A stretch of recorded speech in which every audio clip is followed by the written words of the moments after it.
In this week's episode, we dive into the discipline of self-study and why this is necessary for self-fulfillment, epic growth, and personal freedom. Here I share the steps for self-study and the ways in which we can experience our perceptions to invite us deeper into ourselves with love and grace and appreciation, and for learning how capable we are. The Sanskrit word for this is Svadhyaya.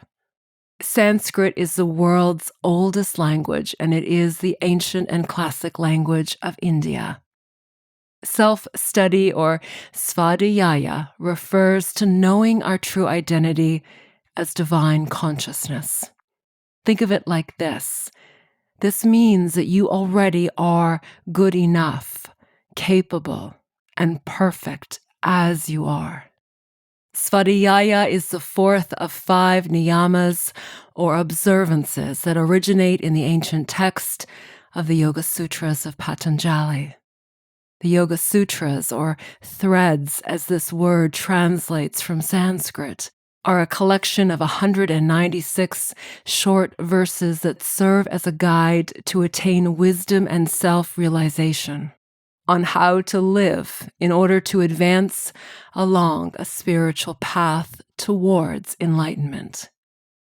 Beyond the postures of yoga, the scripture of the Yoga Sutras provides the disciplines and observances that guide you in a practical and sacred methodology to bring greater understanding to your life experiences and the guidance for taking ownership of your life, directing it towards the fulfillment that you seek. In this episode, I cite and also quote directly from Deborah Adele's book, The Yamas and Niyamas, Exploring Yoga's Ethical Practice. From my research and study of the Yamas and the Niyamas, I found Deborah's book to be thoroughly enjoyable to read, and I love how she has woven personal stories and other wisdom teachings throughout. I will leave a link here for how you can get a copy. In each episode of the Wisdom Podcast, I share both spiritual and practical wisdom, together with the insights, offerings, and truth that have helped others live their greatness, conquer their fears, heal from the experiences of their past, be resilient, live empowered and free, and of course, of their authentic happiness. You may hear your own story in some of the stories of my clients who have healed themselves, become in control of their life, and reclaimed their authentic power. Seeking a deeper understanding and meaning of life awakens us to discover our purpose and to witness infinite beauty and joy that is so abundant. Each episode is meant to offer something beautifully relevant and timely for you. Let the sacred path that you are on be one that you choose deliberately, based on the inspired wisdom of your inner truth, and as you live a beautiful and love-filled life.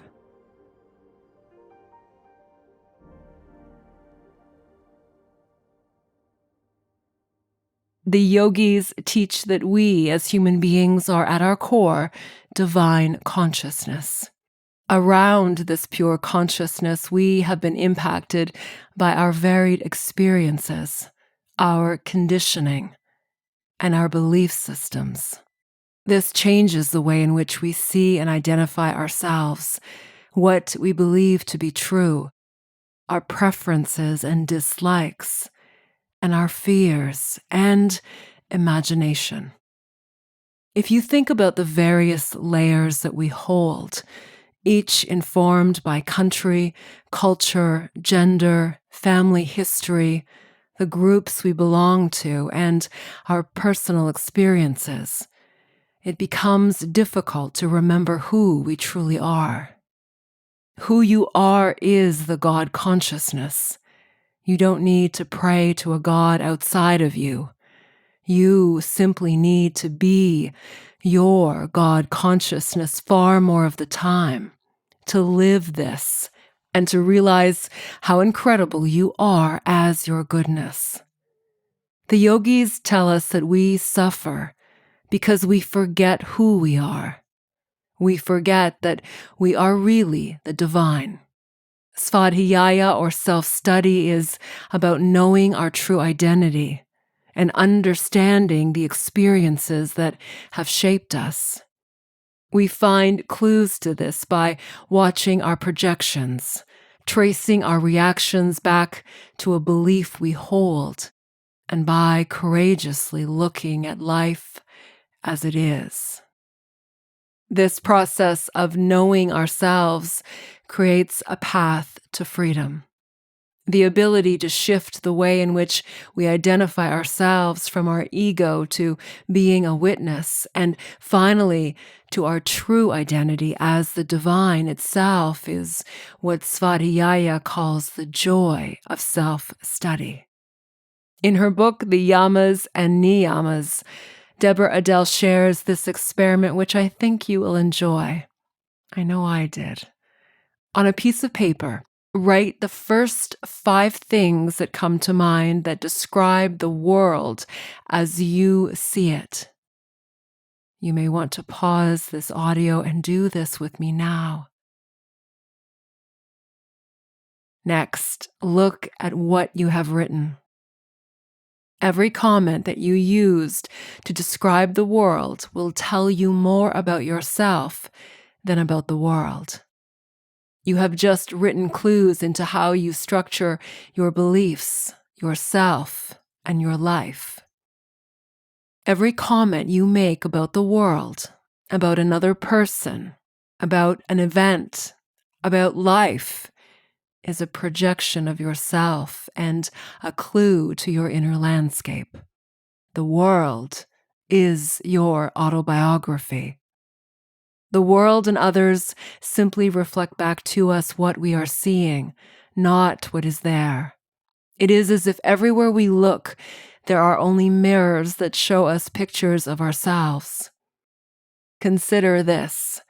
We cannot love nor hate something about another person or the world unless it is already inside of us first. This statement can provide introspection for you when you struggle with another person and what they show you of who they are. The world gives you what you see. You can experiment with this truth by changing your story about what you see. You will notice the world changes to fit the story you are telling. The Buddhists say that the universe dies when you do because you have created your own little world of reality. As you begin to steadfastly pay attention to what you are saying to yourself about the moment, the other person, yourself, and life, you will receive the clues that tell you how you perceive yourself and how you have created your own little universe. We can better understand ourselves by how we project the parts of ourselves that we love or do not love, accept or do not accept, as well as the parts of ourselves that we cannot yet see. Usually, we don't notice our beliefs or conditioning unless there is some kind of disharmony present. In these times, we have the opportunity to trace whatever we are saying about the moment back to a belief which we are either consciously or unconsciously holding. Tracing any disharmony back to ourselves will help us unpack more about the layer or facade in which we have wrapped ourselves. You may have heard me say this before. Our conditioning and the formation of our core beliefs begins as early as ages 3, 4, and 5. The biggest influence, of course, is our family of origin. By the time we begin kindergarten, our core beliefs have been well established. We may continue to learn and adopt additional beliefs based on ourselves, others, and the world through what we are taught at school and the social mores and rules that we are required to follow. We also thankfully adopt new beliefs and update existing ones as we learn more about the world and as we are formally educated and as we discern for ourselves based on our ability to choose knowing ourselves well and aligning with what is right and best for who we are, for being honorable and accountable to living as our best self. Still, our early conditioning continues to exist and influence, creating some of the core pieces of our identity. Add to that our reactions to our life experiences, our own assumptions and interpretations of what we experience, and we become neatly cloaked in layers.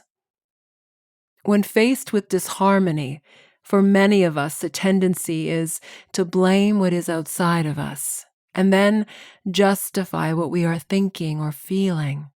Yet, if we are courageous enough to trace the disharmony back to ourselves, we can begin to unpack our perceptions, and this opens us to a greater freedom that brings us closer to our true essence.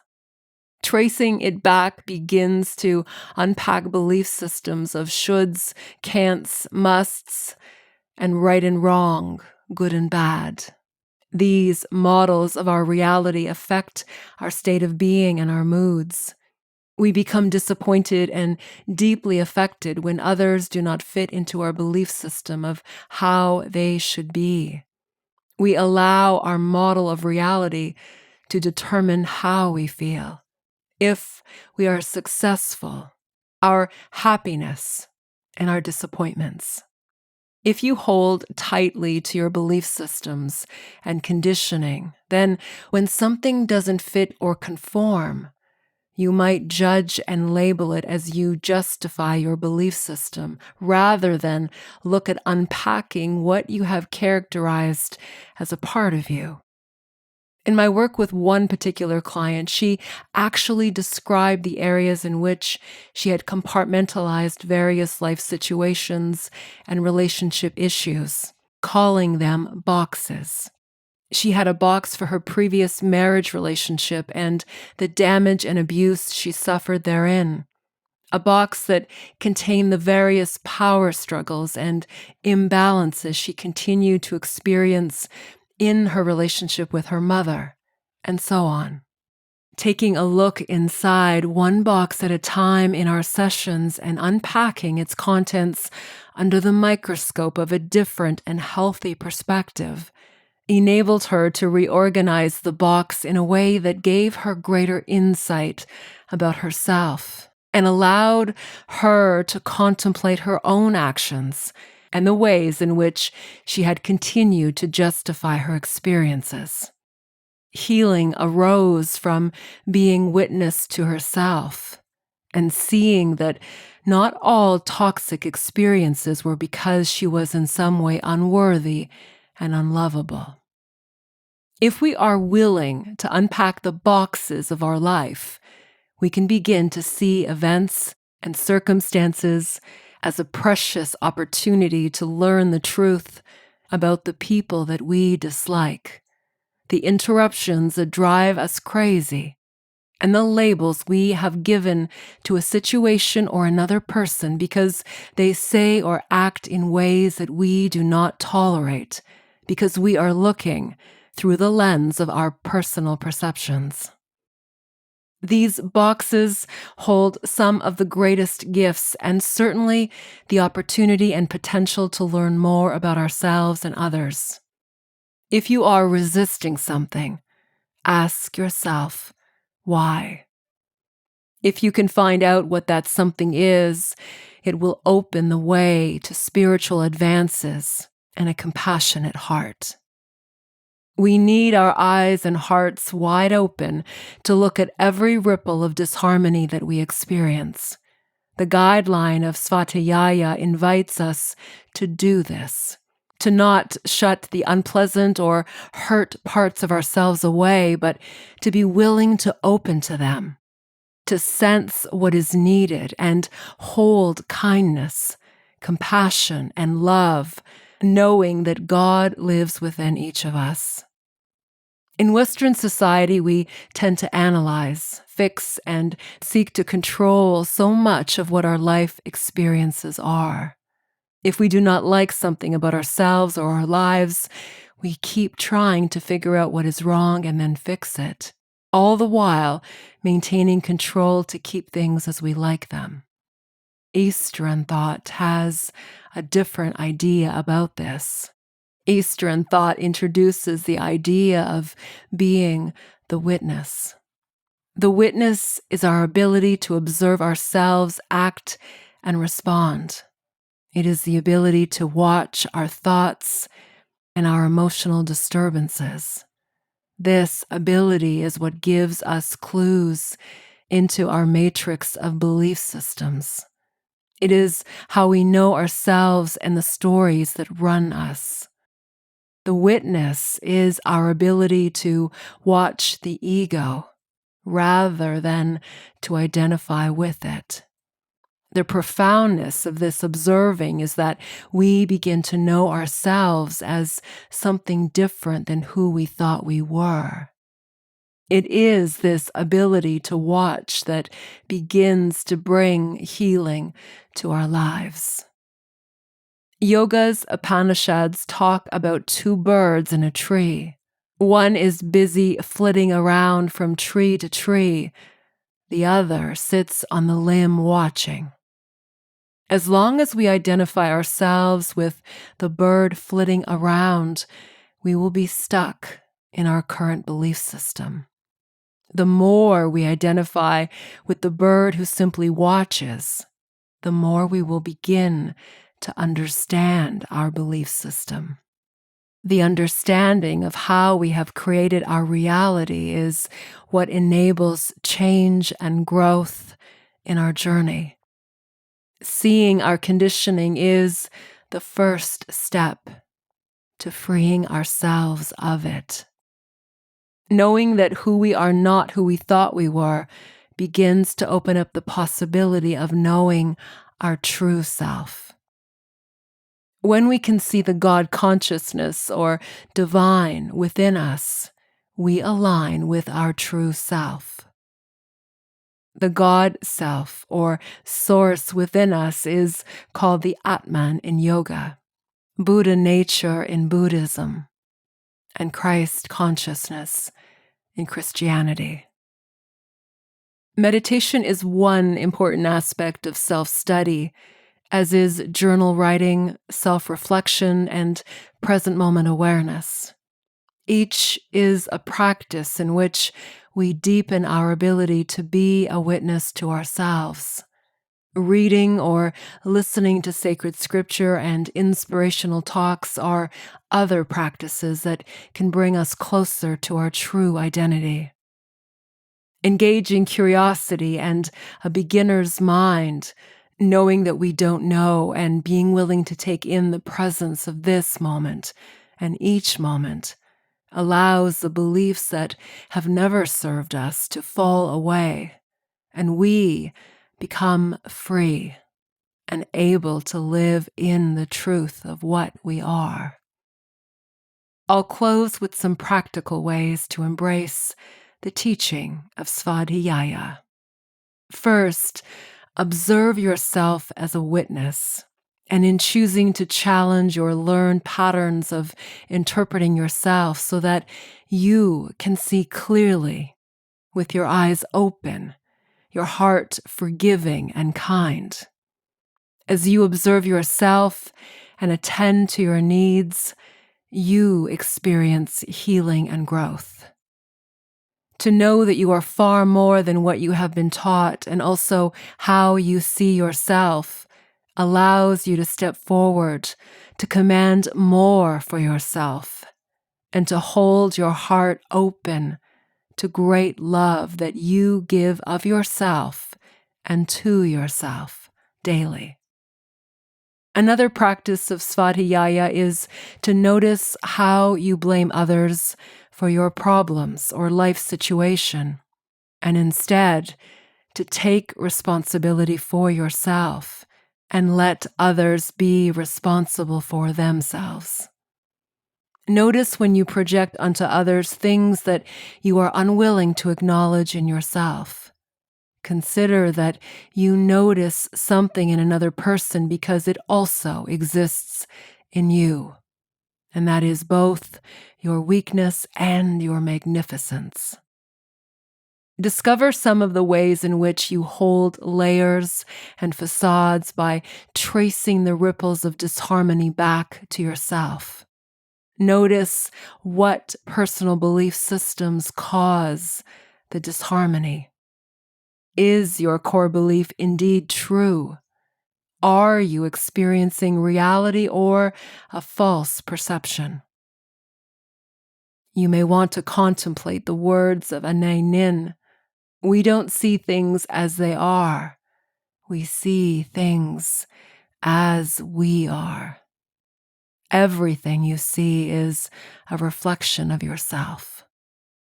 Grow the power of your witness by observing all of your actions and thoughts. Begin to experience yourself as supreme strength, the fullness of wisdom, and unquenchable joy. As you dive into the practice of Svadhyaya, what will you learn about yourself? Share this with me. I always appreciate hearing from you. Ashvara Pranadhana is up next as the final niyama in this series. Join me next week as we dive into the meaning and practice of surrender. Thank you so much for listening. Sending you great love. This is Dorothy. Namaste.